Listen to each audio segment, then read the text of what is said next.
विश्व के सबसे विशालतम महाकुंभ में आए हुए हैं। इस महाकुंभ में जहां देखो जनसैलाब है, भक्ति का, ज्ञान का, वैराग्य का, कर्म का, आस्था का, श्रद्धा का। महाकुंभ मेला इसे कहा जाता है। मेला है क्या? मेल है। किसका? हम सबका मेल है। मेला कहा जाता है, मेल है इसका अनेकानेक विचारधाराओं का, जो यहां आकर के एक हो जाता है, वो है मेला। मेला कहा जाता है महाकुंभ मेला किसका? पूर्व से पश्चिम को एक करने का, उत्तर से दक्षिण एक करने का। यह वह महानतम भूमि है, महानतम मेला है, जहां तमिलनाडु के भी दिख रहे हैं, कर्नाटक के भी दिख रहे हैं, आसाम के लोग भी दिख रहे हैं, गुजरात और महाराष्ट्र के लोग भी दिख रहे हैं, जम्मू कश्मीर के लोग भी दिख रहे हैं। सारे लोग यहाँ आकर के मिल रहे हैं, इसलिए यह मेला है। यह मेला इसलिए भी है कि तमाम सैद्धांतिक वैचारिक भिन्नताओं के बाद समस्त अखाड़े अलग अलग उद्देश्यों को जो लेकर बनाए गए, अलग अलग सिद्धांतों पर जो चलते हैं, वे सभी अखाड़े यहाँ आते हैं और उनका मेल होता है, इसलिए यह मेला है। यह मेला इसलिए भी है कि यहाँ शैव भी है, यहाँ वैष्णव भी है, श्री राम और कृष्ण के मानने वाले लोग भी हैं, श्री शंकर के मानने वाले लोग भी हैं, और देवियों की पूजा करने वाले शाक्य लोग भी यहाँ आते हैं। यह ऐसा अद्भुत मेला है जहाँ शैव, शाक्य और वैष्णव एक होते हैं। यह वह मेला है जहां पर न अमीरी की खाई होती है, अमीरी गरीबी की कोई खाई नहीं होती है। कौन कितना अरबपति है, चला जा रहा है इसी गंगा के तट पर, गंगा के धूल में, और एक भिक्षा मांगने वाला व्यक्ति भी चला जा रहा है। सभी एक भाव से चल रहे हैं, कोई छोटा नहीं, कोई बड़ा नहीं। यह अद्भुत समन्वय है विचारों का, सिद्धांतों का। यह अद्भुत समन्वय है एक से बढ़कर एक, वैचारिक भिन्नताओं के होते हुए भी एक होने का। बात सिर्फ हिंदुस्तान की नहीं, बात हिंदुस्तान के बाहर के अन्य देशों की। यहाँ कोई स्विट्जरलैंड से आया, कोई यहाँ यूरोप से आया, कोई यहाँ अमेरिका से आया, कोई यहाँ इंग्लैंड से आया, कोई यहाँ अनेकानेक राष्ट्रों के लोग आए हैं। क्या वजह है? किसे देखने आते हैं? क्या कोई अन्य धर्म देखने आते हैं? क्या इस्लाम देखने आते हैं? तो बहुत जगह। क्या क्रिश्चियनिटी देखने आते हैं? पूरे विश्व में है। वह हिंदुत्व देखने आते हैं, वह सनातन देखने आते हैं। जो यहाँ के हिंदुस्तान के जो टूरिज्म चल रहा है, जो विदेशी आते हैं, क्या देखने आते हैं? हमारी संस्कृति देखने आते हैं, हिंदुत्व की संस्कृति देखने आते हैं। ईसाइयत की या इस्लामियत की संस्कृति देखने थोड़ी आते हैं। और ऐसा महाकुंभ, कौन पिता है, कौन पुत्र है, कौन दादी है, कौन दादा है, कोई कहीं पार्थिव शिवलिंग का पूजन कर रहा है, कोई राधे राधे जप रहा है, कोई जय दुर्गा जप रहा है, कोई सीताराम जप रहा है, कोई ओम नमः शिवाय जप रहा है। 33 कोटि देवता यहाँ आ जाते हैं। ऐसे 33 कोटि देवताओं का यहाँ पर समन्वय है, वो है तीर्थराज का। साधारण भूमि नहीं। जितना देर होगा मैं सुनाता हूँ। रायपुर से मैं आया हूं, मैं ज्वाइंट कमिश्नर हूं।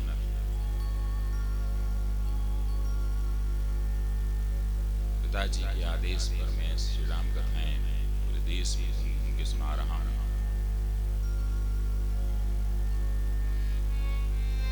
जब जब मौका मिलता है तब तब निकल पड़ता हूं। उन्होंने कहा था कि मुझे सर्वाधिक खुशी तब मिलेगी जब पूरे पूरे राष्ट्र में तुम श्री राम कथाएं करो। डॉक्टर अशोक हरिवंश के नाम से मेरा यूट्यूब चैनल है और संस्कार चैनल में भी मेरी कथाएं आती हैं, श्रद्धा चैनल में भी मेरी कथाएं आती हैं, छत्तीसगढ़ दूरदर्शन में भी मेरी कथाएं आ रही हैं और भारत सरकार की दूरदर्शन का जो स्टॉल महाकुंभ में लगा हुआ है उसमें स्क्रीन में निरंतर मेरी कथाएं ही चल रही हैं। कथाएं मेरी हर एक विषय पर अलग अलग भी होती हैं। आज मैंने चयन किया है गंगा जी। गंगा जी हैं क्या? कल सुनाऊंगा तीर्थराज प्रयाग क्या है, फिर परसों कुछ और सुनाऊंगा। तो आज गंगा के भक्ति भाव में डूबेंगे।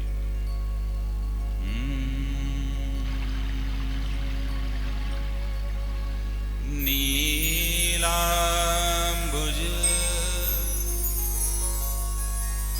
श्यामल कोमलांगम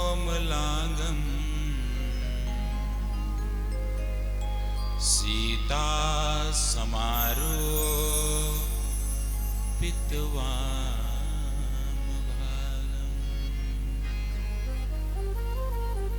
पाण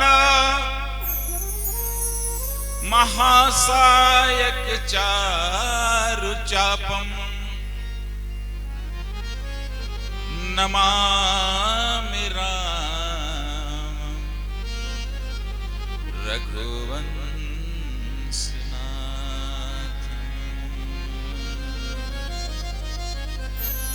नमामि रामं रघुवंशनाथम्।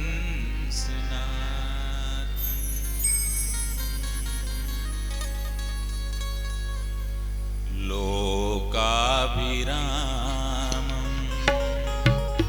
रणरंगधीरं लोकाभिरामं रणरंगधीरं राजीवनेत्रं रघुवंशनाथं राजीवनेत्रं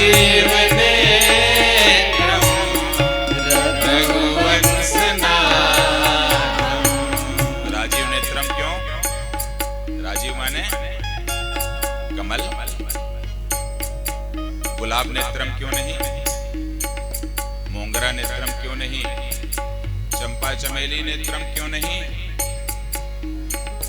कभी सोचा है कि श्री गुरु चरण सरोज रज, सरोज माने क्या होता है? कमल। गुलाब रज क्यों नहीं, चंपा का रज क्यों नहीं, चमेली का रज क्यों नहीं, केड़वा का रज क्यों नहीं, रात रानी का क्यों नहीं, गुलमोहर का क्यों नहीं?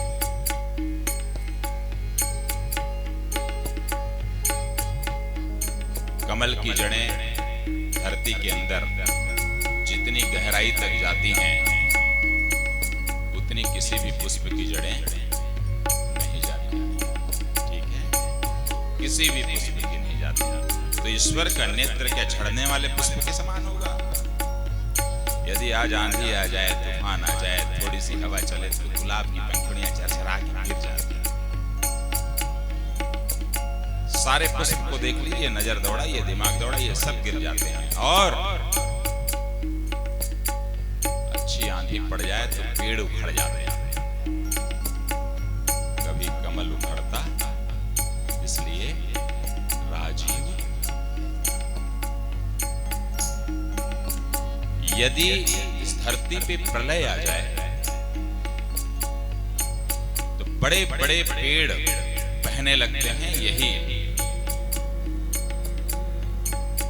घटना जो हुई थी उत्तराखंड में, आपने देखा होगा जब सैलाब बहा केदारनाथ जी में तो पेड़ बहते हुए दिखे लोगों को। सुनामी आती है तो बड़े बड़े पेड़ बहते हैं। कभी कमल को बहते देखा है क्या? इस धरती इस धरा पर यदि प्रलय आ जाएगा तो जैसे जैसे जल ऊपर आता है वैसे वैसे जल के साथ कमल भी ऊपर आने लगता है, डूबता नहीं है। इसलिए राजीव नेत्रम, डूबने वाला नेत्र नहीं है, झड़ने वाला नेत्र नहीं है, आंधियों से बिखरने वाला नेत्र नहीं है। श्री गुरु चरण सरोज रज, वह जो चरण भी है वह किसी आंधियों से फैलने वाला नहीं है, वह किसी जल से डूबने वाला।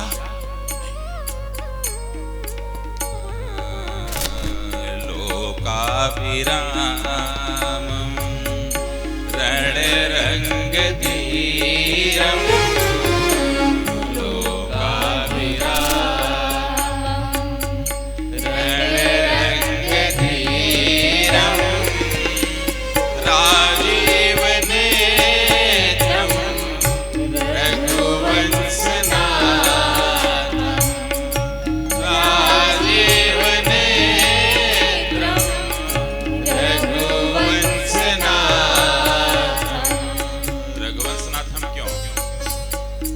वंशनाथम क्यों नहीं, सूर्यवंशनाथम क्यों नहीं,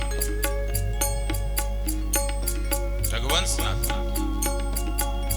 वही रघु के बाण थे जिससे रावण का अंत हुआ, इसलिए रघुवंशनाथम।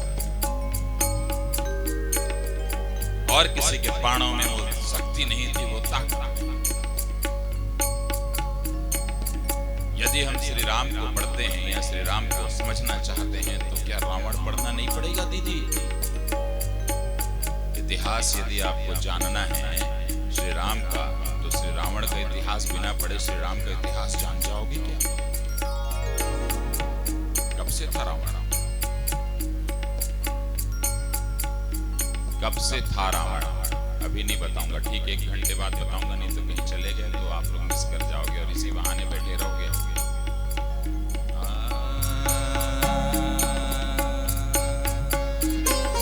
कारुण्य रूपम करुणाकरं, कारुण्य रूपम करुणाकरं श्रीरामचंद्रं शरणं प्रपद्ये, श्रीरामचंद्रं शरणं प्रपद्ये। राघव सरकार इस तीर्थराज प्रयाग की धरा से मैं भी तुझे प्रणाम करता हूँ।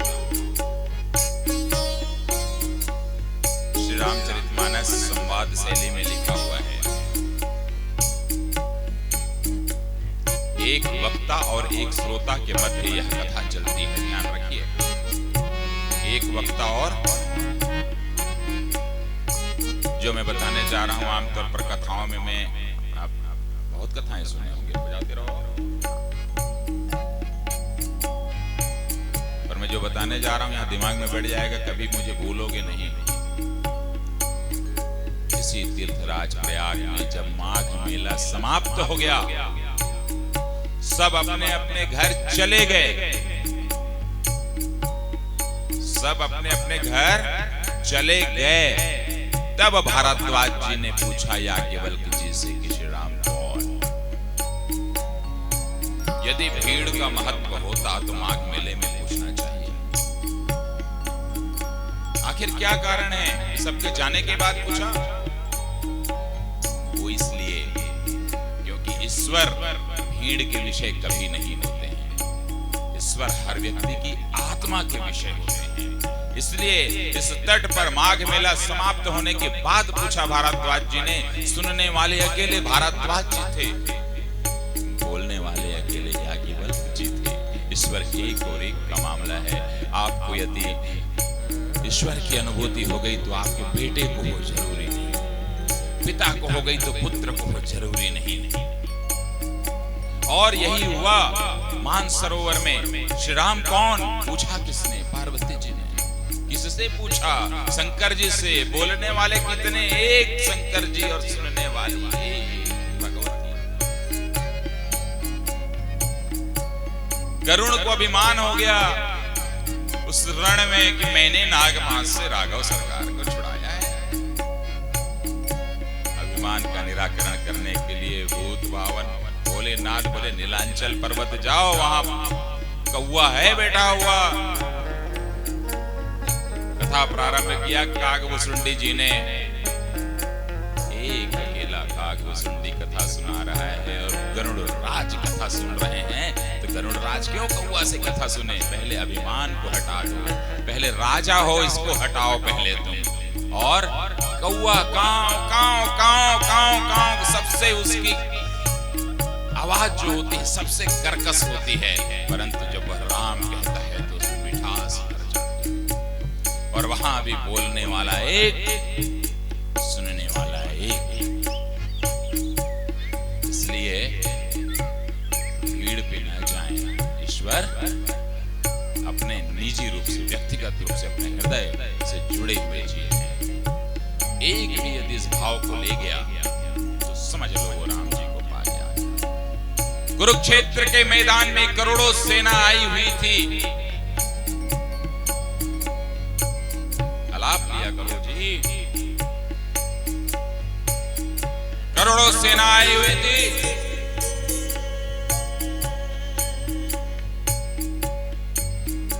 जब भगवत गीता के ज्ञान देने की बात आई तो धर्मराज युधिष्ठिर को वह पात्रता नहीं बनी कि वह भगवत गीता के ज्ञान को सुन सके।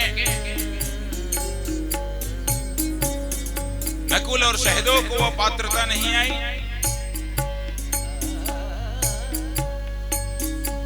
वह पात्रता भीम की नहीं प्राप्त जो स्वयं हनुमान थे, भीम रूप धरि असुर संहार।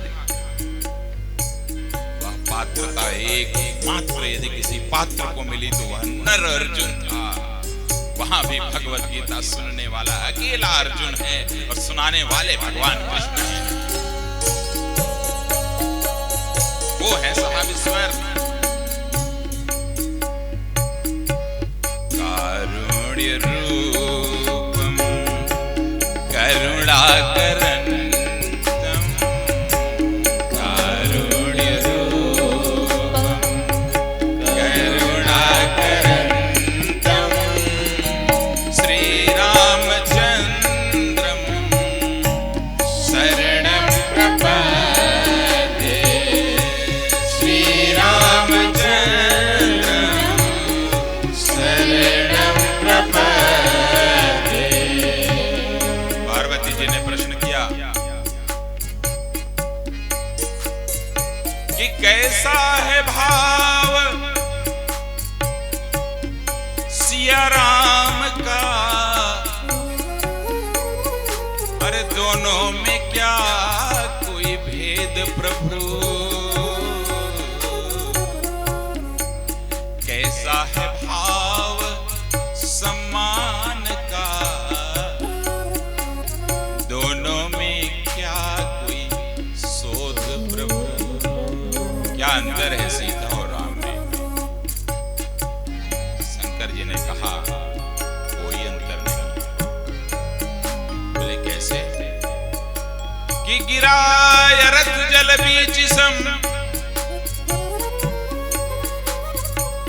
कहियत भिन्न न भिन्न, बंदौ सीता राम पद,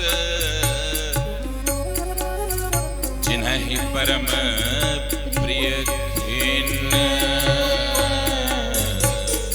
जिन्हि परम प्रिय। अर्थ क्या है? मुख से निकलने वाले शब्द यदि श्री राम हैं, मुख से निकलने वाले शब्द यदि श्री राम हैं, तो शब्द की अर्थ सीता जी। क्या शब्द से उसके अर्थ को छीना जा सकता है?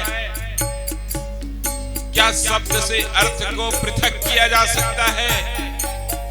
क्या शब्द और अर्थ अलग अलग भाव हैं? नहीं, मुख से निकलने वाला कोई भी शब्द है वो अर्थ देता है। जैसे क्रिया कोई भी फल देती है। आप यदि यहाँ से पैदल चल रहे हो तो कोई ना कोई फल मिल रहा है आपको। आप चाहे जाने में हो चाहे अनजाने में, आप जा जरूर रहे हो। चींटी दब गई मर गई, फल मिलेगा, वो क्रिया का फल है। चाहे उसमें भाव आपके अच्छे हो या बुरे हों या तटस्थ हों। वैसा ही हर शब्द अर्थ होता है, अर्थ देता है।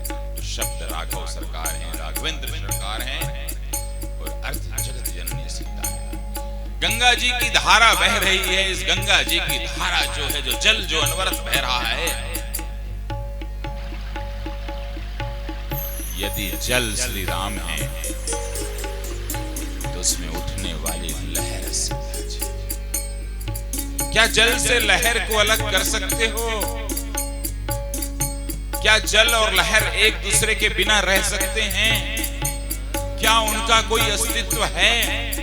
क्या ऐसा संभव है कि बगैर लहर के जल हो जाए और जल जो है बिना लहर के हो जाए? संभव नहीं है। वैसे ही सीता और राम को अलग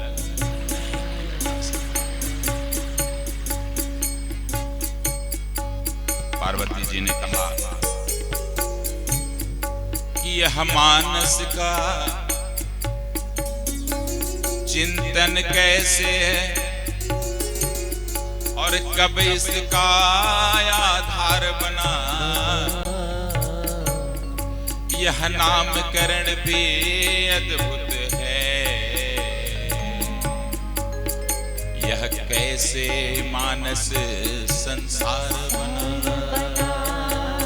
यह श्री रामचरितमानस आया कहां से? यह मेरा प्रश्न है, प्रभु बताओ।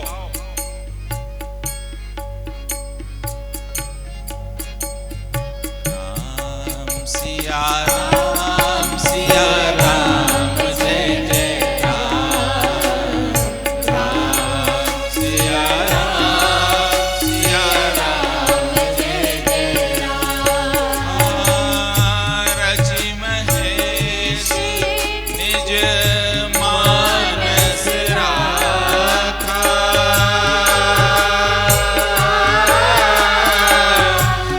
पाई सुसमय सिंहासन बाका।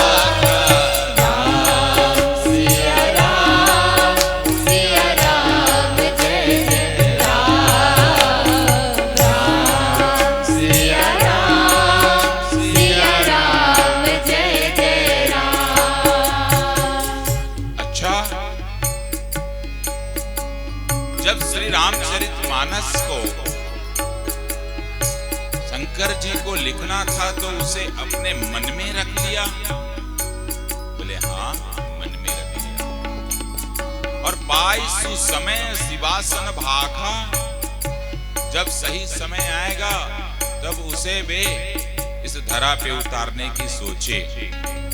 अच्छा बताओ, मन चंचल है कि नहीं?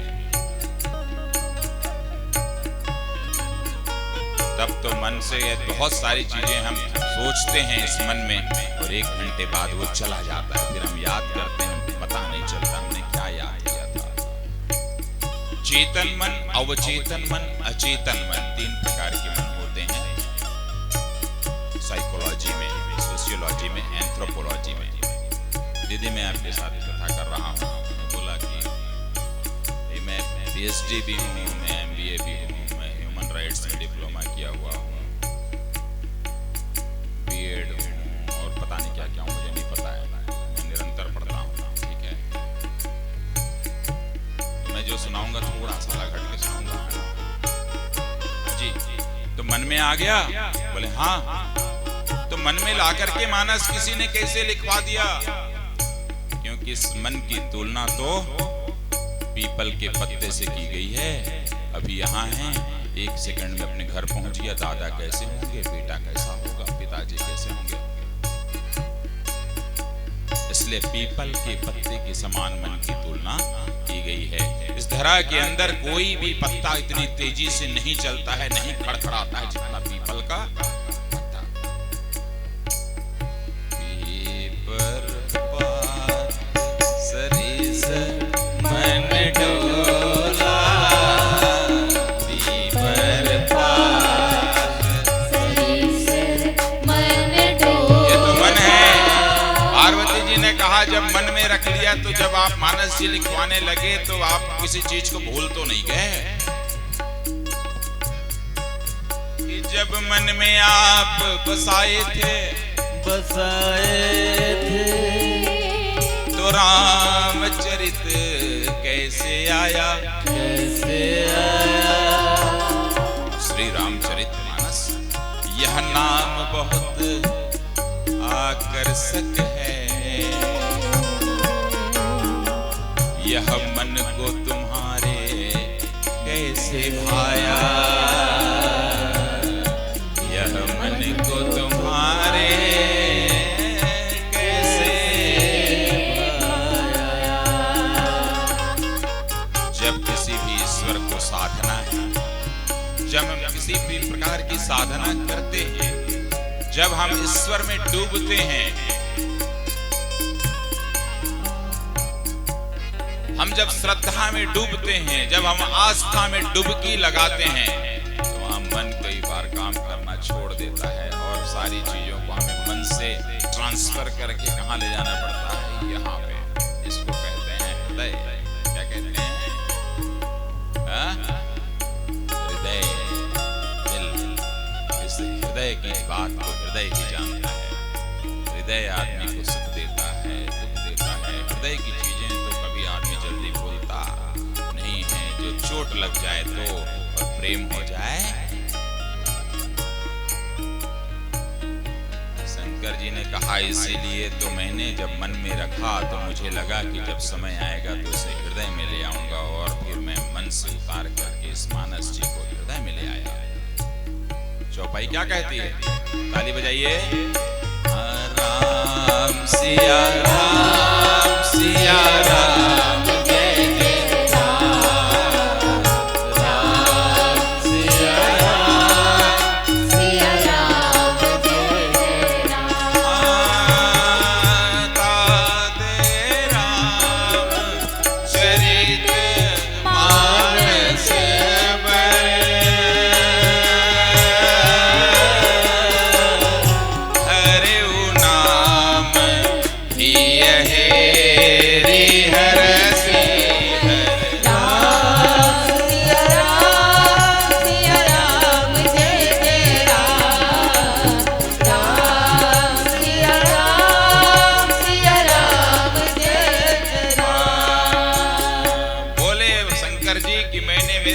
निकाल करके उसको हृदय में ट्रांसफर कर दिया, जिसे स्थानांतरित कर दिया।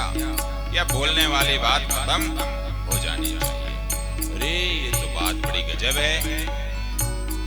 तो जब मन और हृदय में राम रखे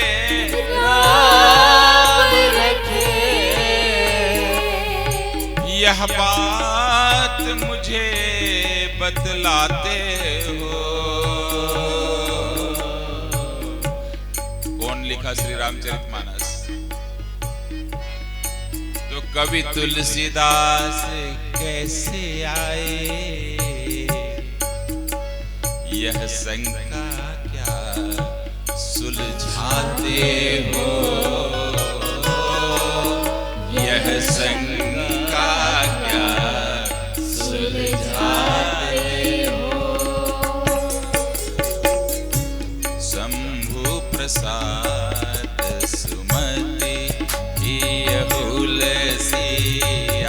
शंभु प्रसाद सुमति शंभु जी ने महादेव ने देवों के देव महादेव ने काशी विश्वनाथ के विश्वनाथ जी ने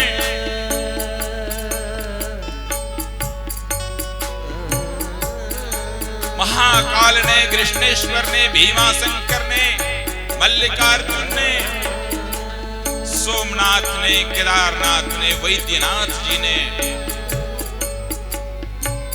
सोचा कि किसके दिमाग में इस बात को डाल दिया जाए, किसके दिल में डाल दिया जाए जो इस रामचरितमानस की रचना विस्तारा में करे और वो भी संस्कृत को छोड़ करके अवधि में करे ताकि लोगों के हृदय में वह राज करे। और शंभु प्रसाद शंभु जी ने इसे प्रसाद के रूप में प्रसाद दिया जाता है। भगवान के यहाँ जब चढ़ गया तो चढ़ने के बाद भगवान आपको देते हैं, वो प्रसाद कहलाता है। चढ़ गया तो जो ले आते हैं वो आपका नहीं है, वो उनका है जिसको चढ़ाया। प्रसाद समर्पण है। आप यदि चढ़ा दिए मन में 2 किलो लड्डू और मन में रहा कि इसमें का 1 किलो पंडित जी दे देते तो बढ़ जाता, तो पाप है। मत सोचिए, आपने चढ़ा दिया, आपका काम हो गया। 1 लड्डू मिला तो ठीक, ना मिला तो ठीक, अब तो अधिकार उनका है साहब। वो है प्रसाद, समर्पण होता है। कभी किसी मंदिर के सामने जाएं तो मन में ये भाव ही न लाएं कि 500 का लूं प्रसाद की 1000। वहीं पर पूरा ये जो मन है विकारों में डूब जाता है। क्या भगवान को 500 रुपए से दे करके नाखुश करोगे या 1000 का प्रसाद चढ़ा के खुश कर दोगे? क्या ऐसा संभव है?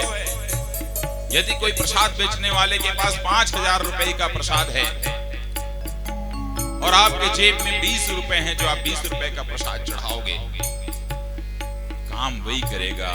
हो सकता है आपका प्रसाद ज्यादा काम करे, क्योंकि उस 20 रुपए के प्रसाद में क्या पता भाव ज्यादा। ईश्वर भाव के भूखे हैं, ईश्वर को अभाव नहीं है। यदि अभाव होता ईश्वर को तो सारे जितने उद्योगपति हैं, जितने अरबपति हैं, करोड़पति हैं, वे अपनी तिजोरी में उनको बंद करके रख देते।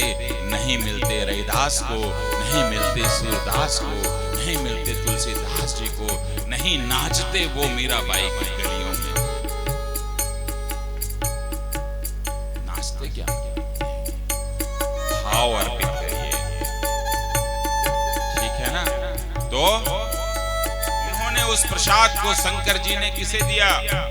शंभु प्रसाद सुमति हिय तुलसी और रामचरितमानस, हिय हुलसी और रामचरितमानस कवि तुलसी। तुलसी जी के कोख में डाल दिया, तुलसी जी के हृदय में डाल दिया उस प्रसाद को, और उस कोख से एक महामानव अवतरित हो रहा है गोस्वामी तुलसीदास जी, जो शंभु के प्रसाद के रूप में आ रहे हैं इस धरा पर। जो श्री रामचरितमानस लिखेंगे, इसका आशय ये है रामचरितमानस, इसको समझना पड़ेगा।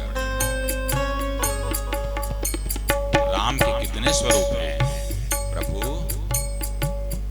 कितने प्रकार के नाम हैं। कहा शंकर जी ने, नाना भांति राम अवतार,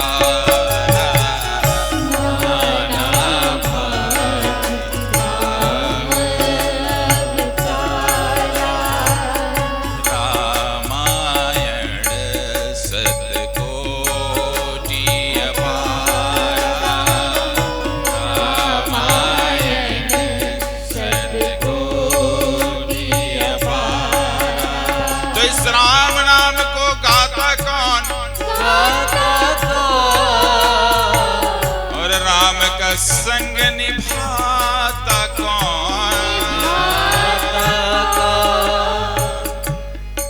कौन गाता है? बताओ।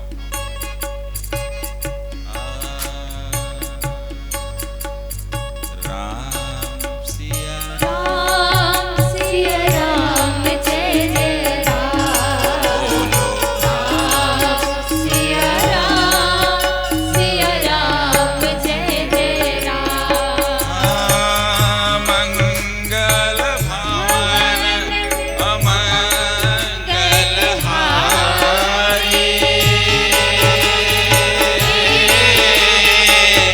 उमा सहित जे जपत मुरारी। राम सिया राम जय जय राम, राम सिया राम जय जय राम। जिसे जगत जननी मां पार्वती जपती हूँ, जिसे स्वयं भोलेनाथ जपते हूँ अपने आराध्य को, वो क्या ऐसे साधारण होंगे क्या? नहीं। पार्वती जी ने प्रश्न किया, भगवान राम और गंगा के मध्य के कुछ संवाद बताएंगे क्या प्रभु? बोले हाँ बताऊंगा।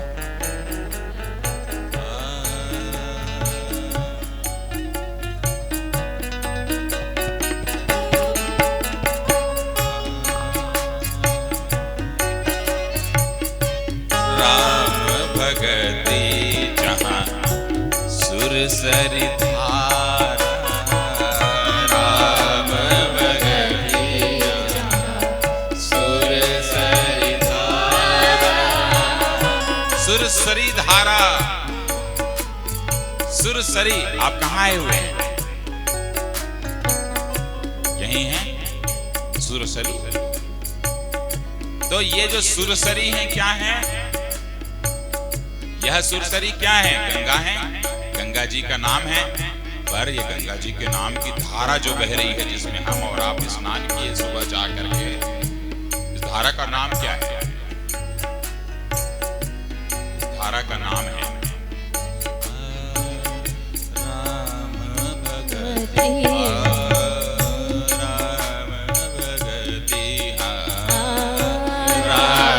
भगति, राम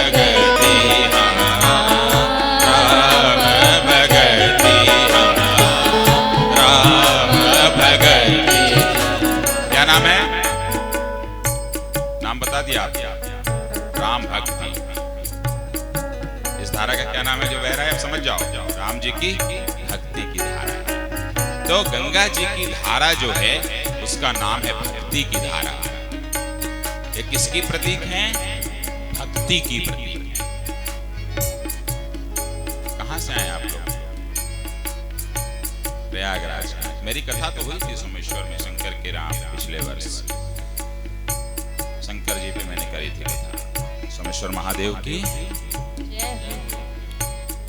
राम भगति जहाँ सुरसरी धारा, राम भगति जहाँ सुरसरी धारा। कौन कौन सी नदियों का संगम है यहाँ? जोर से बोलिए। कॉर्डलेस दे दो इधर, एक कॉर्डलेस दीजिए सामने, जो सुन ले वो कभी भूले ना जीवन में। बाइक वाले भैया कॉर्डलेस दीजिए सामने।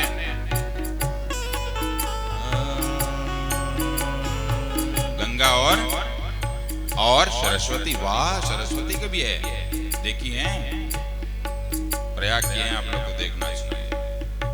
देखिए हैं, सरसई ब्रह्म विचार प्रचारा, सरसई ब्रह्म विचार प्रचारा, सरसई ब्रह्म विचार प्रचारा।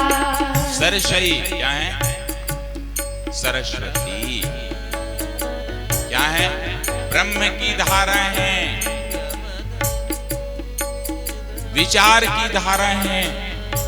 आप मेरे विचार को देख पा रही हैं? मैं आपके विचार को नहीं देख पा रहा हूं। आपके विचार में क्या चल रहा है? आपके विचार में क्या चल रहा है दिख नहीं रहा है। ब्रह्म को देख पाई नहीं, आसान नहीं है। ब्रह्म अदृश्य है, विचार अदृश्य है, इसलिए सरस्वती जी यहाँ अदृश्य हैं। विचार कहां से आता है? ज्ञान से आता है। ज्ञान दिखाई देता है क्या? आप विद्या का पैमाना सिद्ध कर सकते हैं। MBA हैं, PhD हैं, डॉक्टर हैं, इंजीनियर हैं, साइंटिस्ट हैं। ये विद्या का पैमाना है। ज्ञान का क्या पैमाना है जी? ज्ञान को कैसे आप डिस्क्रिप्शन में डालोगे? आप कैसे कह सकते हो कि ये ज्यादा ज्ञानी है, ये कम ज्ञानी है? कहा ही नहीं जा सकता। संगीत की सबसे मधुर आवाज देने वाली भारत कोकिला, भारत रत्न लता मंगेशकर 5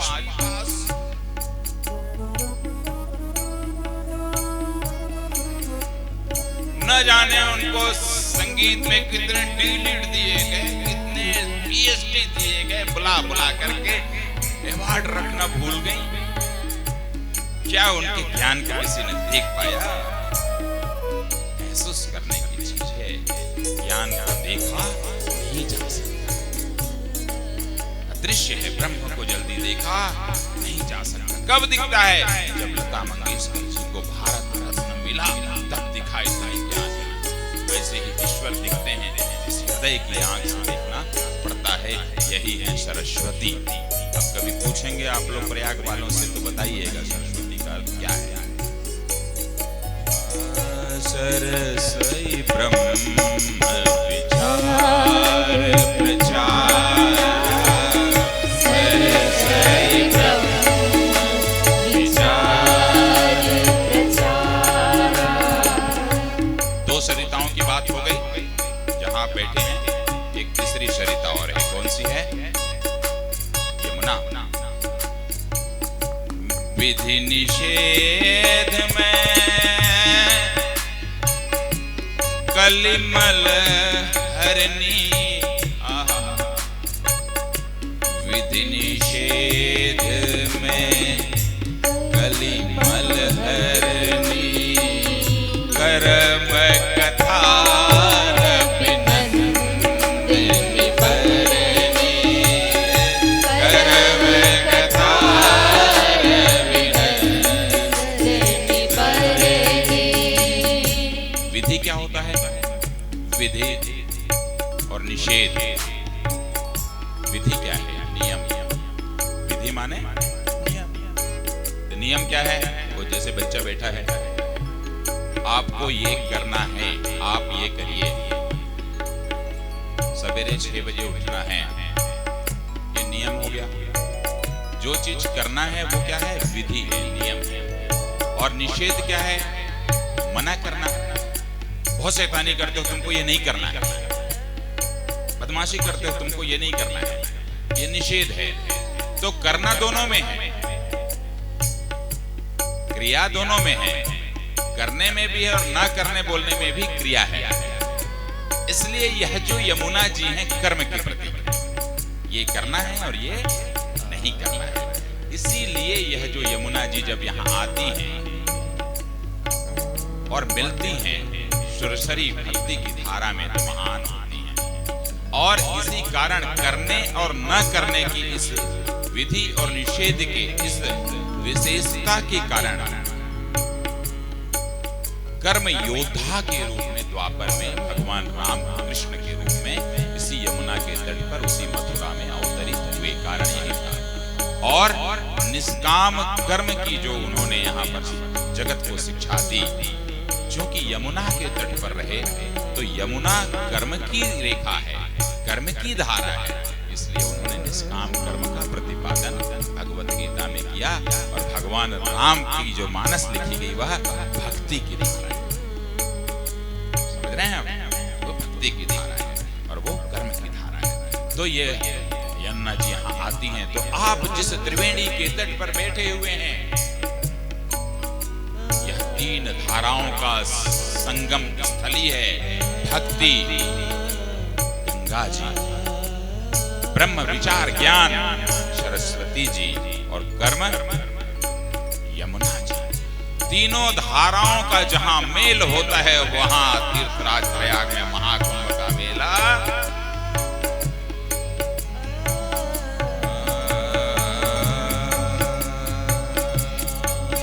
अच्छा, इस त्रिवेणी में कौन कौन रहते हैं? बाबा ने लिखा हरिहर कथा,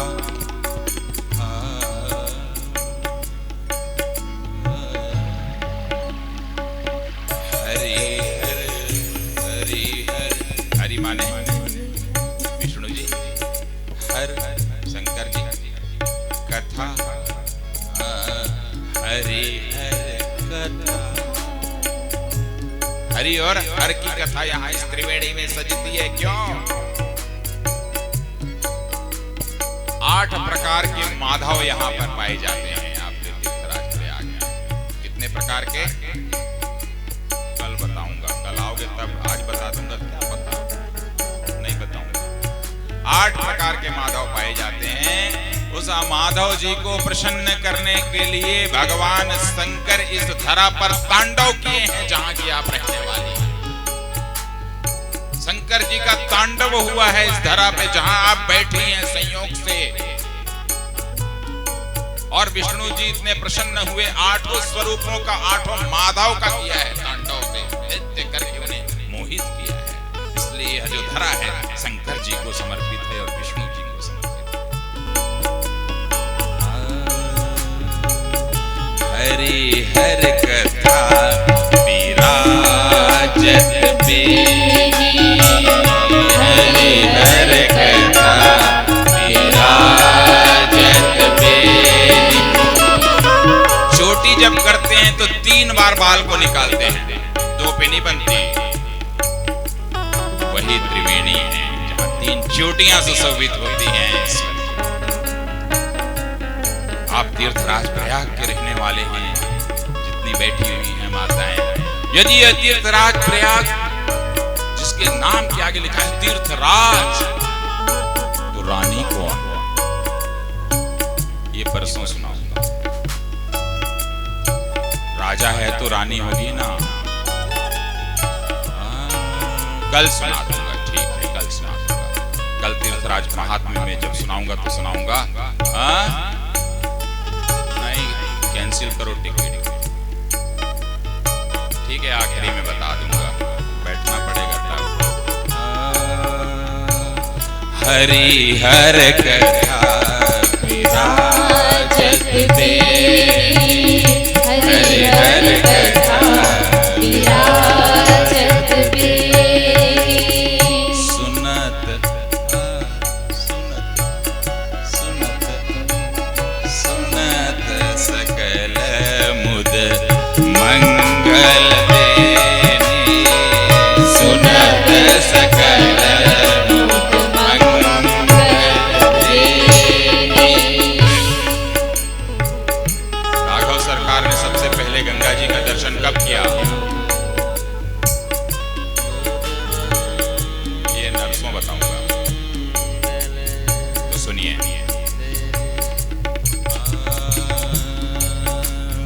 विश्वामित्र जी लेने आए हैं, ताड़का मरी, सुबाहु मरा, मारीच को ऐसा फल का बाण मारे कि 7 समंदर पार गिरा, जिससे मारिसस नाम का देश बन गया।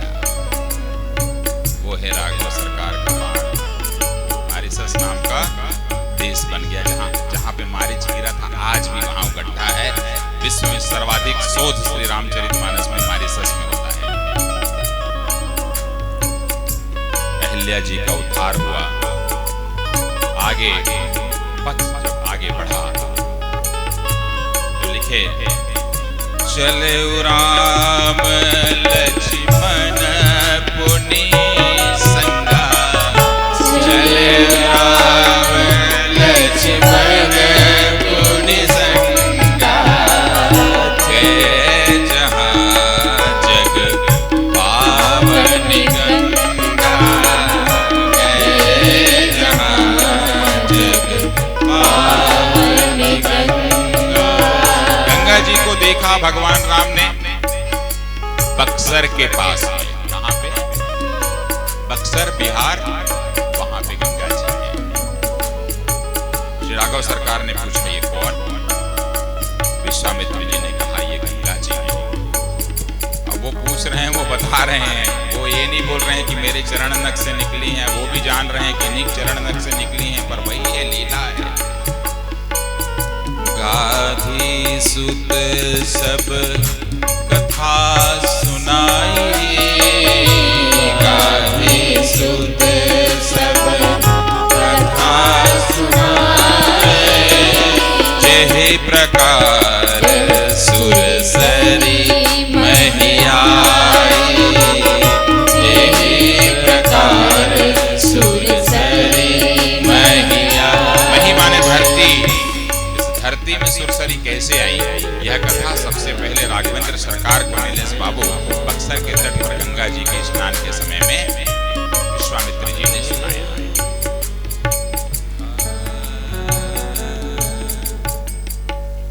तो गंगा मैया,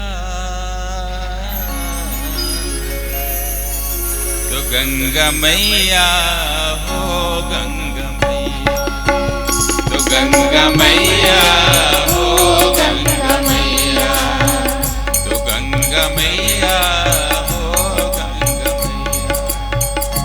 गंगा मैया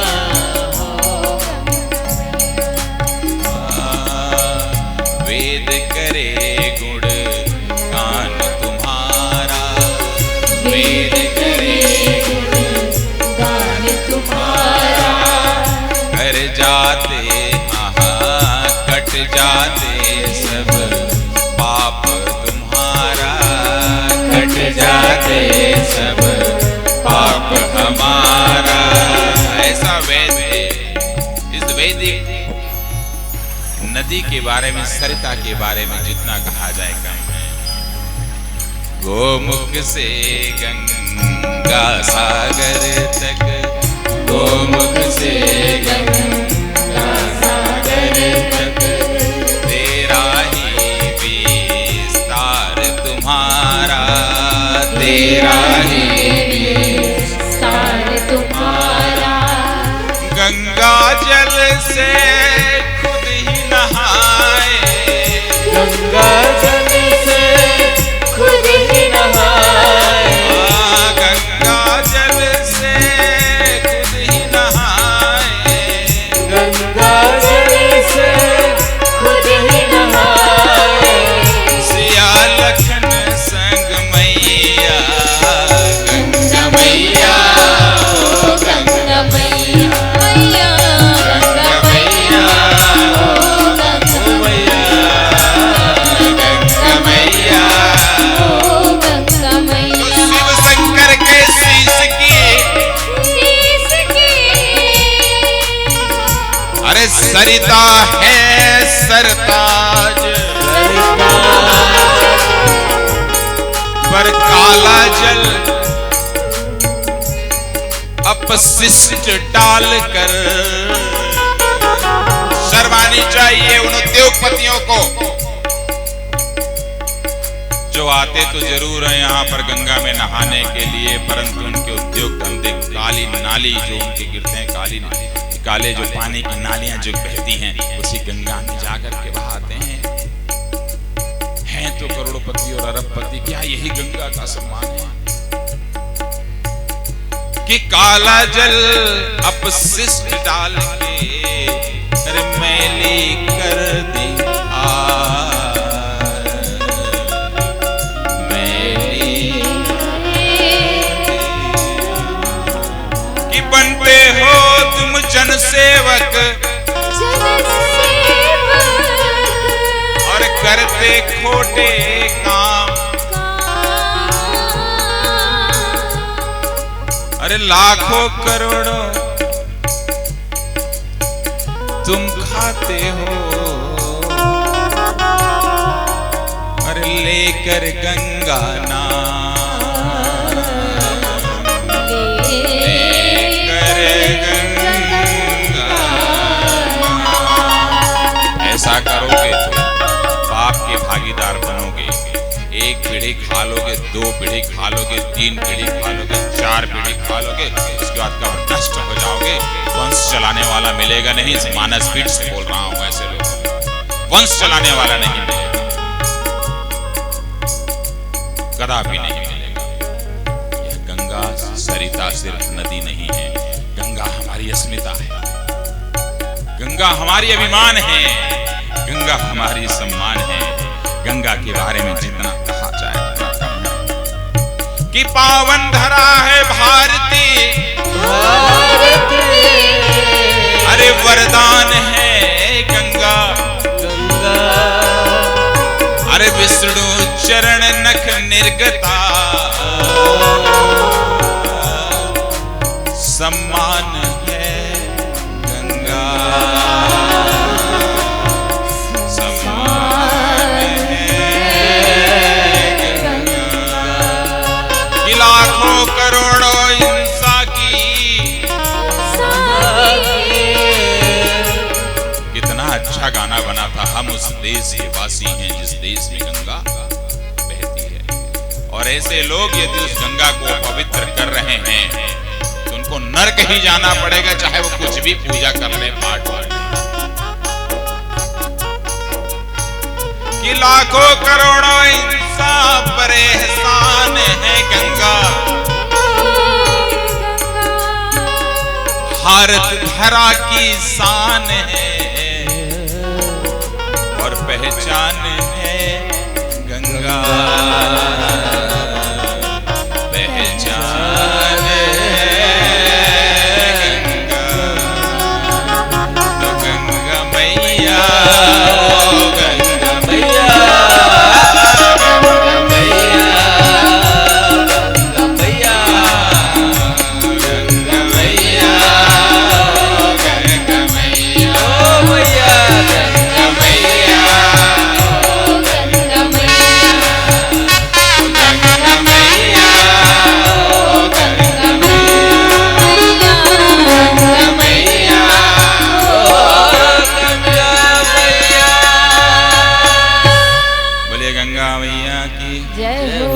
जी में स्नान जब राघव सरकार किए तभी जगत जननी सीता जी पाई, उनके पास पहुंचे, नहीं कहाँ पहुंच पाते। मैं तो नहीं मानता, गंगा जी का आशीर्वाद लिए तब ही हुआ पुष्प वाटिका प्रसंग।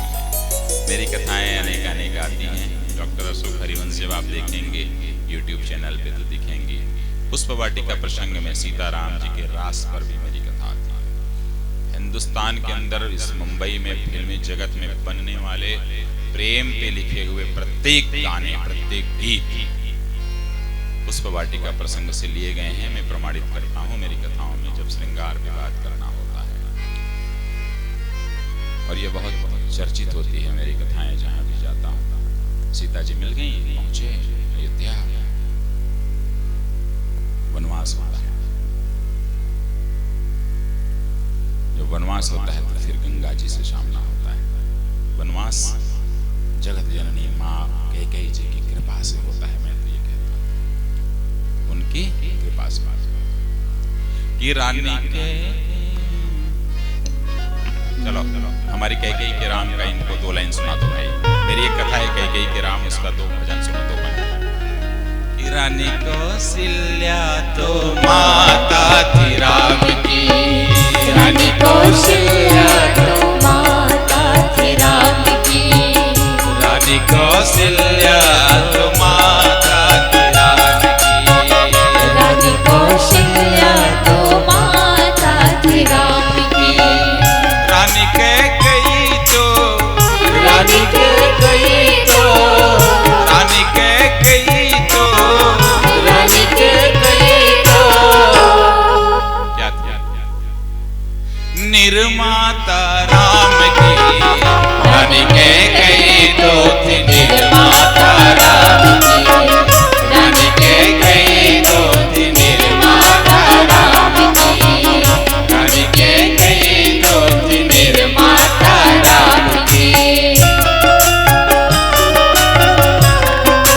जय हो हरि बोल।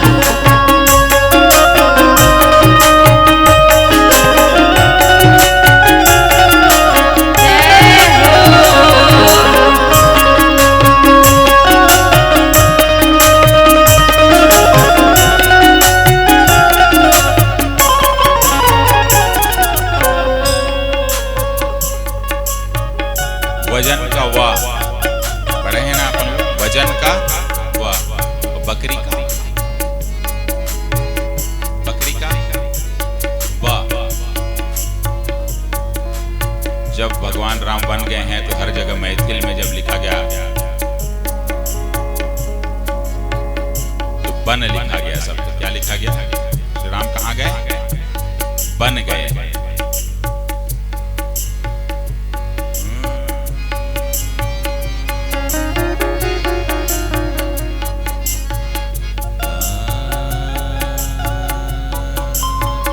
कैकेयी ने नहीं कहा कि राम बन जाओ, कैकेयी ने नहीं कहा कि राम बन जाओ।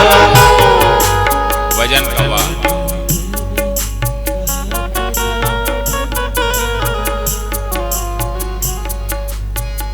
कैकेयी ने कहा कि राम तुम तो बन जाओ, कैकेयी ने कहा कि राम तुम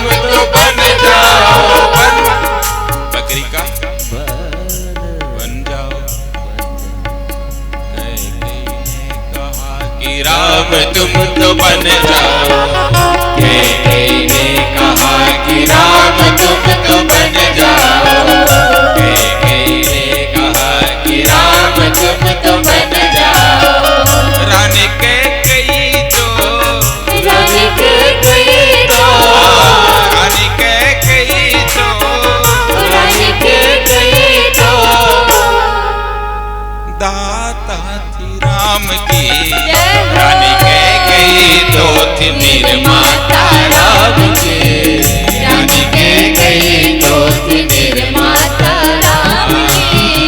रानी मोहरी बजा मोहरी, निर्माता महाकुंभ में है मोहरी मोहरी बजा, कुछ सहनाई बहनाई।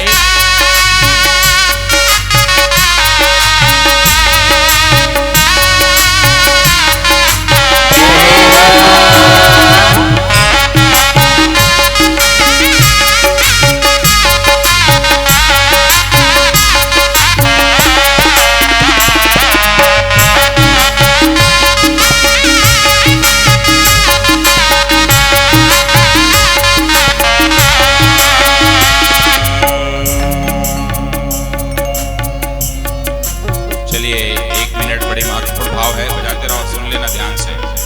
मानस यदि पढ़ते हो तो ध्यान रखिएगा। कैकेयी जी ने पहला वरदान मांगा था भरत को राजगद्दी, दूसरा मांगा था राघव सरकार को वनवास। क्या ऐसा हुआ? एक के बाद दो आता है, दो एक के बाद आता है, दो पहले नहीं आता है। एक कदम जब चला जाता है तब दूसरा कदम चला जाता है। यदि मांगा था उन्होंने भरत को राजगद्दी तो पहले भरत को राजगद्दी होना था, फिर श्री राघव सरकार को वनवास होना था। पर ऐसा हुआ क्या? क्यों नहीं हुआ? क्या कारण है? भरत जब आते लौट करके ननिहाल से और राजगद्दी होती, भरत क्या राजगद्दी को स्वीकार करते या नहीं? नहीं करते ना। भैया स्वीकार करते? नहीं करते। पीछे वाले भैया स्वीकार करते क्या भरत राजगद्दी? ठीक है, मैं कहता हूं मानस पीठ से, खुले मंच से कहता हूं कि भरत जी राजगद्दी स्वीकार करते। श्री राघव सरकार को पता है कि भरत राम की तरह सोचता है। श्री राघवेंद्र सरकार को पता है कि भरत राम की तरह ज्ञानी है। श्री राघवेंद्र सरकार को पता है कि भरत कितना राम से प्रेम करता है। राजतंत्र की अपनी मर्यादाएं होती हैं। जब किसी को राजा बना दिया जाता है तो राजा ने जो कह दिया वह नियम है, उस पर कोई किंतु परंतु नहीं होता। राघवेंद्र सरकार को पता था उनका भाई जैसे ही आएगा और उसे राज पाठ दिया जाएगा, राज तिलक किया जाएगा, तो राज तिलक तत्काल वह करा लेगा। और राज तिलक होते ही पहला ऑर्डर निकालेगा कि आज दिनांक 100 एंड 100 अपराह्न से इस अवध के राजा श्री राम होंगे। तो क्या भगवान राम उस आदेश को चुनौती देते? क्या उस आदेश का उल्लंघन करते?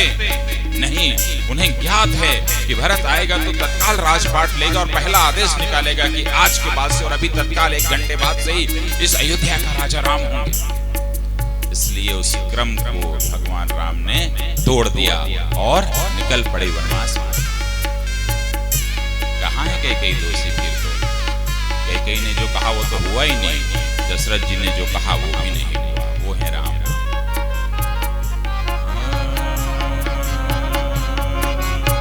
कभी जब कथा हो कैकेयी के राम की तो बताऊंगा ऐसा क्यों हुआ। कार्ड बांटो मेरा, इन लोगों को बुलवाएंगे तब तो ऐसे ही कर दूंगा घर आकर के। कहाँ गए पंकज? अभी कार्ड देता हूँ, बुलवाइएगा, ऐसे ही कर दूंगा आगे, 1 रुपया मत देना, ठीक है? वन नहीं जाते भगवान कैसे बन पाते, वन नहीं जाते भगवान कैसे बन पाते।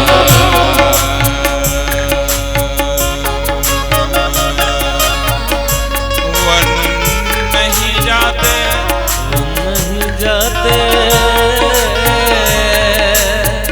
वन नहीं जाते भगवान कैसे बन पाते। वन नहीं जाते भगवान कैसे बन पाते। केवट केवट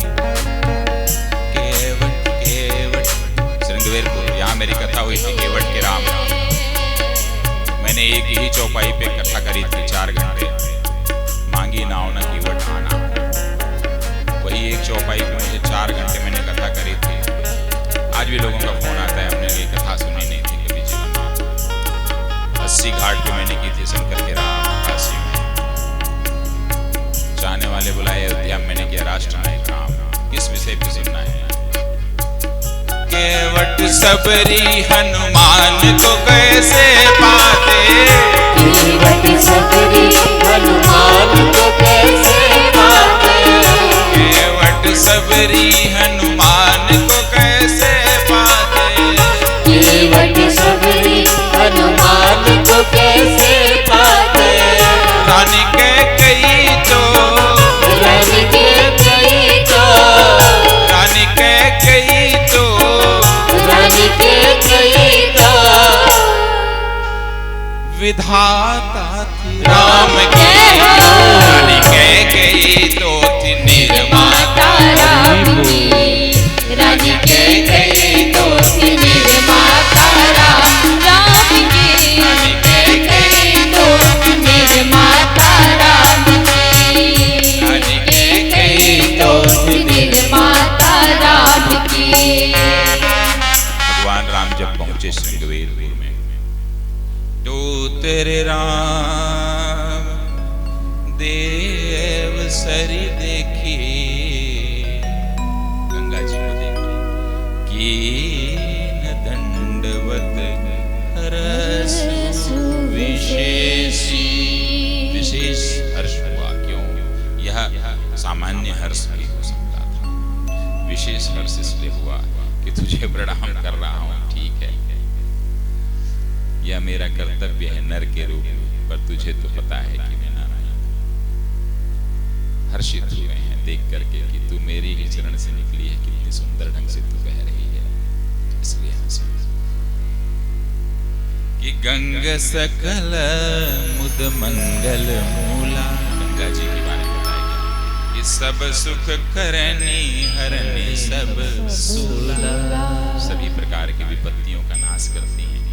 मैं जानता हूं ऐसे काफी लोगों को इस प्रयागराज की धरती पर जो गंगा की साधना में रत रहते हैं, और मैं दावे से कह सकता हूं कि गंगा जी दर्शन देती हैं। यदि गंगा जी दर्शन ना देती है तो भीष्म पितामह जब जब मजबूर हुए और मायूस हुए तो आपने महाभारत सीरियल में देखा है, पहुंच जाते थे पूछने के लिए आगे मैं क्या करूं, गंगा जी दर्शन देती थी। इसलिए यह गंगा जी का सम्मान है कि आज आप गूगल खोलिए और देखिए, किसी भी नदी के, किसी भी सरिता के नाम के सामने जी नहीं लगा है। गूगल वाले को भी पता है, लिखता है गंगा जी, क्या लिखता है? गंगा जी। पढ़े लिखे लोगों के लिए एक चीज बता दे रहा हूं, गंगा की घाटी में जितना जल बहता है लोगों के काम आता है, उतना जल दक्षिण की समस्त नदियों को जब मिलाओगे तो भी नहीं पहुंचता है उसके आसपास, और उत्तर की समस्त नदियों को मिलाओगे तो भी नहीं पहुंचता है। दक्षिण की समस्त नदियों के जल की जो क्षमता है बहाव की और लोगों को लाभ देने की जो क्षमता है, वह गंगा जी से तुलना करिए, गंगा जी ज्यादा है। और उत्तर भारत में बहने वाली अन्य नदी जो है उनकी तुलना गंगा जी के, गंगा नदी घाटी से करिए तो गंगा जी की ज्यादा है। वो है गंगा, सामान्य नहीं। अब वहां पर सीता जी और लक्ष्मण जी को अनेक उन्होंने कथा सुनाई है गंगा जी के बारे में, नदी की महिमा के बारे में बताई है। इस जल को पीने से व्यक्ति मुदित क्यों होता है, प्रसन्न क्यों होता है, आनंदित क्यों? सुमिरत जाई मिटई श्रम भारू, क्या कारण है कि श्रम चला जाता है? तो धोती धोती तन धोती मां, धोती धोती तन धोती मां, धोती धोती तन धोती मां, धोती धोती तन धोती। और क्या धोती है? तन तो धोती है, और क्या धोती है? धोती धोती मन धोती मां, धोती धोती मन धोती मां, धोती धोती मन धोती धोती धोती मन धोती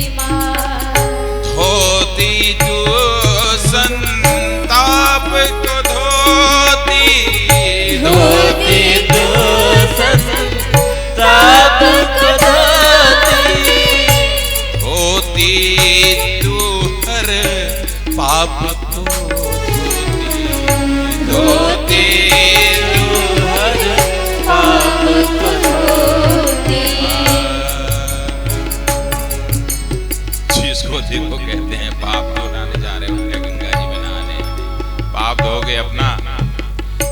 अरे यदि गंगा जी निर्मल और स्वच्छ ना होती, निश्चल ना होती, भक्ति की धारा ना होती तो फिर इतने पापियों को तार देती। तो क्या कारण है? यह वह धरा है तीर्थयाग की, यह वह धरा है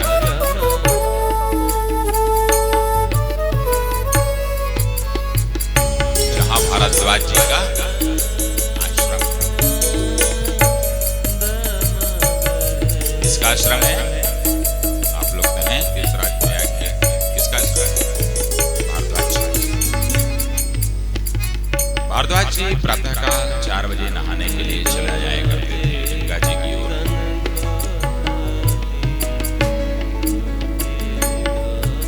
जैसे ही गंगा जी सुबह देखती थी भारद्वाज जी को उस आश्रम से,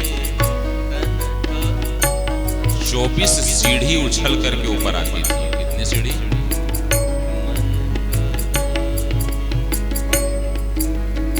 जब यह कहानी चलती रही, कथा चलती रही, तो एक दिन भारद्वाज जी ने पूछा, तुम अपने पास तक मुझे आने क्यों नहीं देती? मुझे देखते ही तुम मेरे पास आ जाती हो, 24 सीढ़ी उछल के सीधे आती हो और वहीं से नहा के भारद्वाज जी चले जाए करते। गंगा जी ने कहा, आपके नहाने के बाद जब नहाने का क्रम, स्नान का क्रम प्रारंभ होता है तो हजारों लाखों लोग इसी भाव से आते हैं कि मेरे जितने पाप हैं इस गंगा में धुल जाए। तो उन क्लेश और विकारों के, उन सारे पापों को मैं मेरे अंदर समेटती जाती हूँ। सुबह से क्रम प्रारंभ होता है, दोपहरी आ जाती है, दोपहरी के बाद शाम आ जाती है, संध्या के बाद रात आ जाती है, लोग नहाते ही रहते हैं और मैं इतनी कलुषित हो जाती हूँ कि मेरी क्षमता समाप्त हो जाती है कि दूसरे दिन जब लोग फिर नहाने आएंगे तो मैं क्या इतनी स्वच्छ और निर्मल और निश्चल रहूंगी? तो मैं 24 सीढ़ी इसलिए ऊपर आती हूँ कि जैसे ही मैं आपके चरण को छूती हूँ तो मैं फिर से वही गंगा निश्चल हो जाती हूँ, निर्मल हो जाती हूँ, ताकि उस अगले दिन के फिर सारे के सारे लोगों के पाप धो सकूं। इस धरती के रहने वाले वो भारद्वाज जी का आश्रम है, इसलिए यहाँ धोती तू हर पाप को धोती, धोती हर पाप को धोती, धोती धोती जन धोती माँ, धोती धोती जन धोती माँ, धोती धोती मन धोती माँ, धोती धोती मन धोती माँ, ओ दीन दुखी के श्राप को धोती, दीन दुखी श्राप को धोती, वसन मलिन, गंदे जो कपड़े रहते हैं,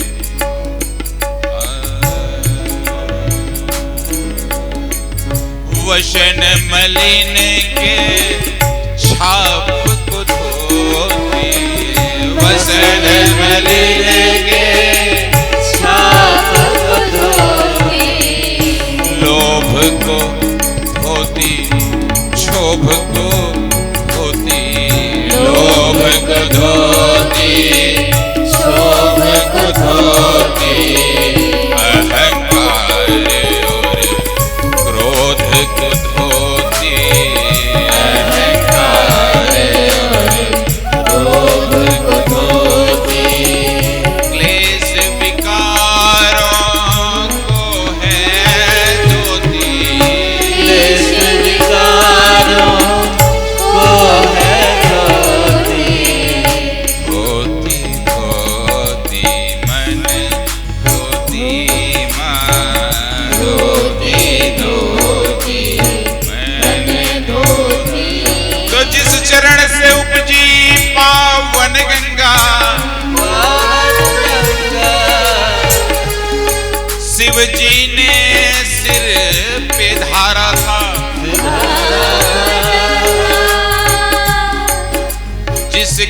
गंगा को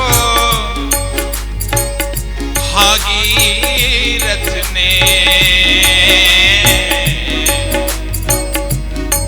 जब तप से धरा उतारा था, जब तप से धरा उतारा था, जब तप से धरा उतारा था, जब तप से धरा उतारा था। जिस गंगा को भागीरथ ने, जिस गंगा को भागीरथ ने, जिस गंगा को भागीरथ ने, जिस गंगा को भागीरथ ने जब तप से धरा उतारा था, जब तप से धरा उतारा था, जब तप से धरा उतारा था, जब तप से धरा उतारा था। जिस गंगा की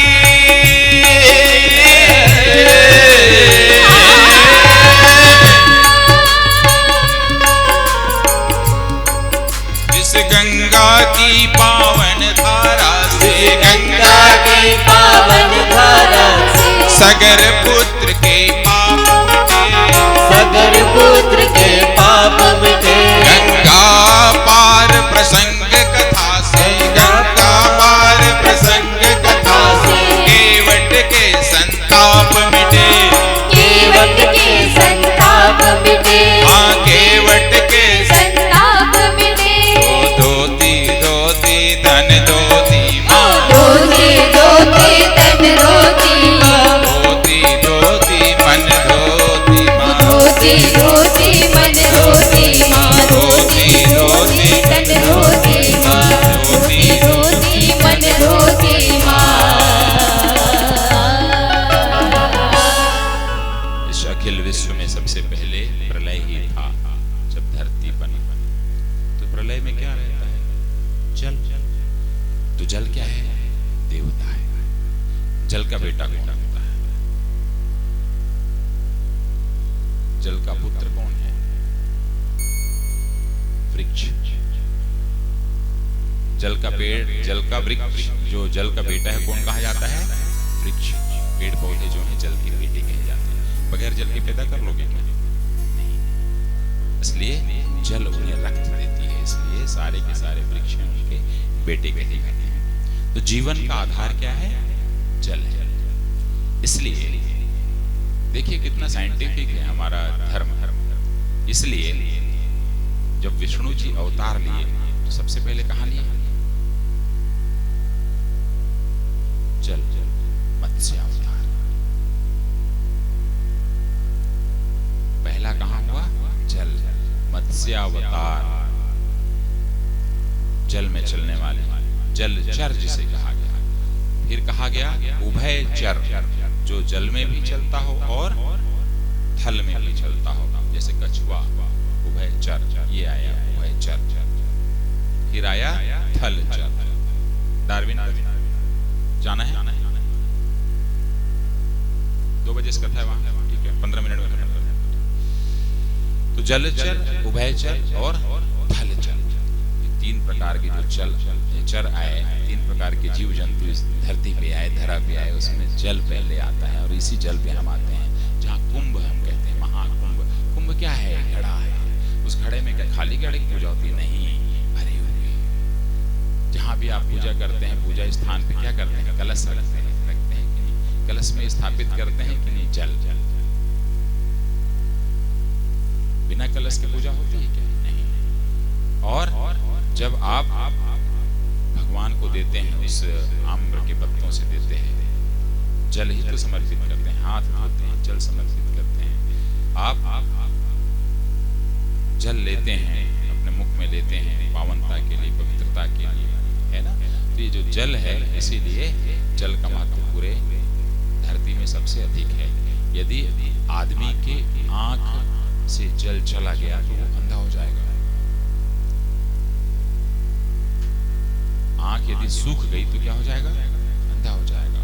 और जीभ सूख गई तो बोलना छोड़ देगा, लड़खड़ा जाएगी। जीभ में जो रस का भाव होता है, जल रहता है उसमें, ठीक है?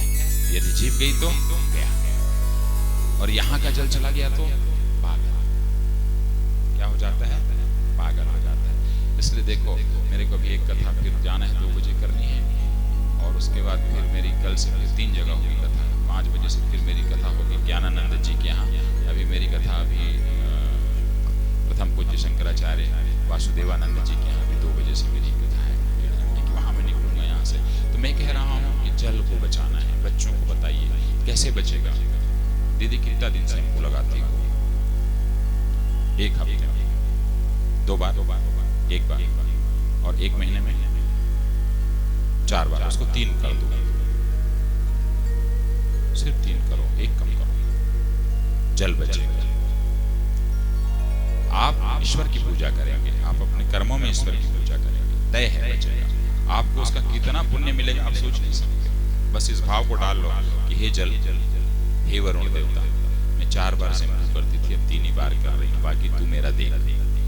न यदि प्रताप मिल गया तो जो बोलोगे हार जाऊंगा। इस मानस पीठ से बोल रहा हूँ। ऐसे 50 उदाहरण बताऊंगा जीवन में। क्यों? क्योंकि इस धरती में जितने भी सागर हैं, सागर को यदि आप कैलकुलेशन करोगे, बच्चों को बताइए कि 20 लीटर का एक जार लीजिए, 20 लीटर और जल डाल दीजिए उसमें, और उसके बाद 5 ml का चम्मच उठाइए और 100 चम्मच उसमें से आपको एक जग में डालना है। तो जो 100 चम्मच पानी आएगा वही है पीने योग्य पानी। बाकी जो है वो सागर के पानी है, खारे। धरती की स्थिति बता रहा हूँ। और उस 100 चम्मच पानी से आपको 30 चम्मच पानी फिर गिलास में डालना है, उसी चम्मच से। कितना? 30 चम्मच। वो जो 30 चम्मच पानी है वही इस धरती के नीचे है, और 70% जो है, जो 70 चम्मच पानी है, वो इस तालाब में, नदी में, झरने में बहते हैं, वो जल है। तो वो जो जल है नीचे, जो 30% है, वह बनता नहीं है, उसे बनाया नहीं जा सकता, उसका निर्माण नहीं किया जा सकता। कोई इस धरती के अंदर पैदा नहीं हुआ जो बादल बना दे।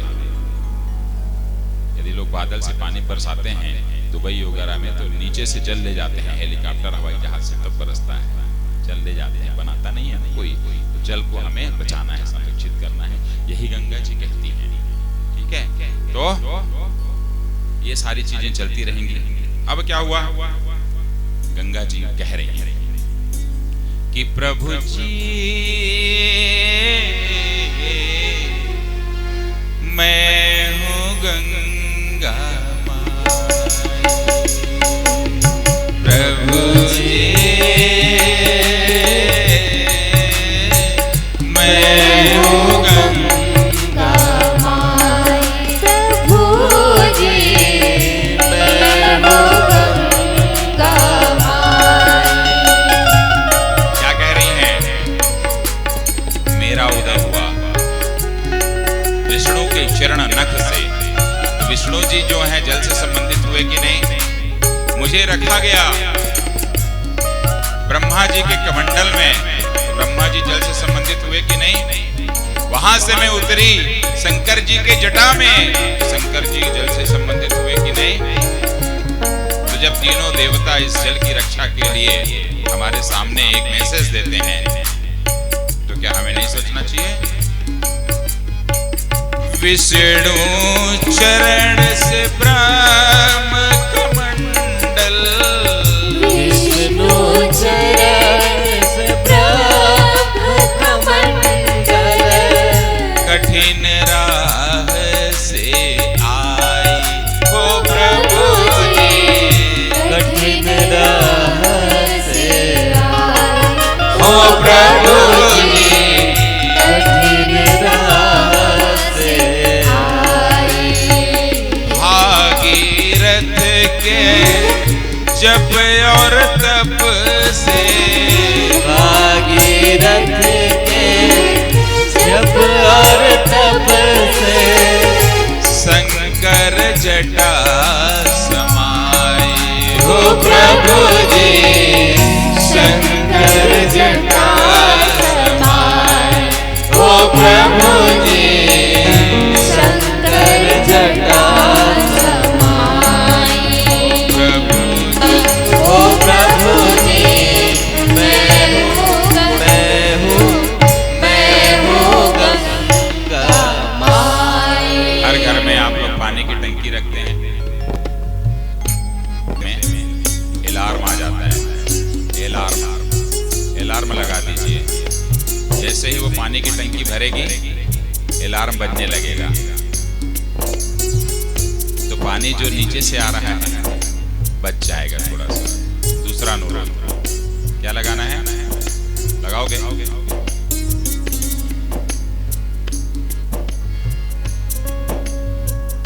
किसके किसके घर में फ्रीज है? फ्रीज के अंदर जो भी सामान है वो 4 घंटे तक के यदि फ्रीज बंद रहेगा तो खराब नहीं होता है। 4 घंटे तक है, 4 घंटे के बाद होता है। 3 घंटा मान लो, चलो 3 घंटे में तो नहीं होता है। लाइट जब चली जाती है कई बार 3-4 घंटे के लिए होता है क्या? नहीं। 1 घंटे हर दिन फ्रीज बंद करिए, बिजली बिल आपका कम होगा। डॉक्टर अशोक हरिवंश का नहीं। और वो बिजली बनने में कितना जल लगता होगा आप सोच नहीं सकते। कितना? 1 घंटा। यहीं से शुरुआत करिए ना। भक्ति तारिणी गंगा होकर, भक्ति तारिणी गंगा पृथ्वी पर बह आए ओ प्रभु जी। पृथ्वी पर बह आए ओ प्रभु जी, पृथ्वी पर बह आए। गंगा पावन हारने फिर तो, गंगा पावन धारण ले हरिद्वार अंगड़ाए ओ प्रभु जी। हरिद्वार अंगड़ाए ओ प्रभु जी। मैं हूँ गंगा माई ओ प्रभु जी। मैं हूँ गंगा माई। यदि 50 करोड़ लोग इस महाकुंभ में नहा रहे हैं तो उसका एक दूसरा एस्पेक्ट बता रहा हूं। एक व्यक्ति को नहाने में 20 लीटर पानी तो लग जाता है। अंडरवियर भी धोता है, लगता है कि नहीं? आप लोगों को एक काम दे रहा हूं। 50 करोड़ गुणित 20 लीटर को आप जाके एक बार कर लेना घर में। 50 करोड़ गुणित 20 लीटर, 20-25 100, 1000 करोड़ लीटर करीब होगा। कितना? 1000 करोड़ लीटर जल होना चाहिए, मेरे को जैसा मेरा दिमाग काम कर रहा है। मैं कहता हूं यदि इस महाकुंभ में हम लोग इस गंगा जी की इस पावन धारा में स्नान करके हिंदुस्तान के लोग जमीन के नीचे के 1000 करोड़ लीटर जल को हमने बचा दिया एक समय ना नहा करके। यह है सनातन धर्म की अपनी विशेषता, छोटी विशेषता नहीं है। इसीलिए बहुत सारे ऐसे हम व्रत रखते हैं जिसमें हम जल दान करते हैं, कलश में जल दान करते हैं, लोटे में जल दान करते हैं, देवों को चढ़ाते हैं और निर्जला एकादशी करते हैं कि नहीं? यदि पूरे हिंदुस्तान में रहने वाले हिंदू यदि निर्जला एकादशी कर लें तो एक ही दिन में कितने करोड़ लीटर, कितने अरब लीटर जल बचा देंगे नीचे का। और इसी कॉन्सेप्ट पे ये सारी की सारी जो एक व्रत हैं आए हुए थे। वैज्ञानिक कारण उसके पीछे छिपे ये थे, इस जल की रक्षा करना है तो निर्जला एकादशी होगा। उस जल के प्रति सम्मान पैदा करने के लिए कलश में जल डालना, ठीक है? और जल और पानी में फर्क होता है। गंगा जी के जल को जल ही कहा जाता है, पानी नहीं कहा जाता। गंगा पानी नहीं कहते हैं, गाना वाना बन जाता है अलग बात है, पर जल कहते हैं। पानी माने हम जब कपड़े धोते हैं तो भी हम उसको कहते हैं पानी है, गंदा पानी है। नाली में बहने वाला पानी है, नाली में बहने वाला जल कभी बोले हो क्या आज तक? तो जल में निश्चलता का भाव होता है, पावनता का भाव होता है, पवित्रता का भाव होता है, पर पानी में वो पवित्रता नहीं रहती है। तो गंगा जी क्या है? जल है। चली चपल और कल कल छल छल चली चपल और कल कल चल चल चली चपल और कल कल छल छल चली चपल और कल कल चल चल तीर्थराज बह आई ओ प्रभु जी तीर्थराज बह आए ओ प्रभु जी तीर्थराज बह आए कर्म ज्ञान का मिलन हुआ तब कर्म ज्ञान का मिलन हुआ तब कर्म ज्ञान का मिलन हुआ तब कर्म ज्ञान का मिलन हुआ तब सुंदर भक्ति समाई ओ प्रभु जी सुंदर भक्ति समाई ओ प्रभु जी सुंदर भक्ति समाई ओ प्रभु जी से हो गंगा माई ओ प्रभु जी मैं हो गंगा माई बोले गंगा मैया की जय हो गंगा मैया की जय हो गंगा मैया की जय हो चलिए कल फिर मुलाकात होगी। और भैया माइक सिस्टम वाले मैं शंकराचार्य जी गुरुदेव जी के यहाँ से कथा करके आऊंगा तो हो सकता है शाम को कथा और करेंगे है ना। श्री तीर्थराज प्रयाग में 8 माधव रहते हैं। कितने? शंख माधव, चक्र माधव, गदा माधव, पद्म माधव, अनंत माधव, बिंदु माधव, मनोहर माधव, अशी माधव, ये 8 माधव रहते हैं। इन 8 माधवों को प्रसन्न किया था भगवान शिव ने तांडव करके। और आप लोग संस्कृत भी पढ़े हैं, सभी लोग संस्कृत पढ़े हैं। संस्कृत जो है जो भी लोग थोड़ा बहुत जानते हैं, कर्पूर गौरवणम करुणावतारम जानते हैं ना, तो बगैर व्याकरण की कोई भी चीज तो लिखी नहीं जाती है। तो व्याकरण को उन्नत करने के लिए महर्षि पढ़ने के योगदान को पूरी तरह कभी भुला नहीं सकती, उन्हीं की दी हुई है पढ़नी।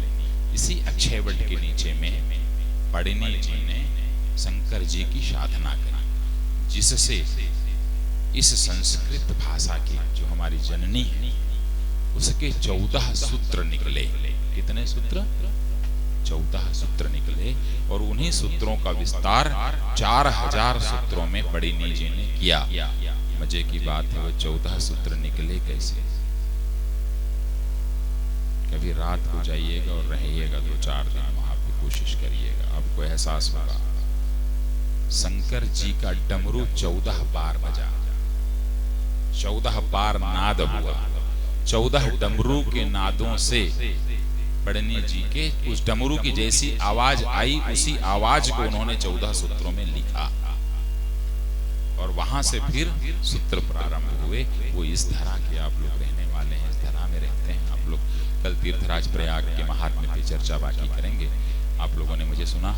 बोलिए सियावर रामचंद्र की, जगत जननी माँ जगदम्बा सीता महारानी की, तीर्थराज प्रयाग की, गंगा मैया की, अपने अपने माता पिता की। हर हर महादेव, हर हर महादेव, हर हर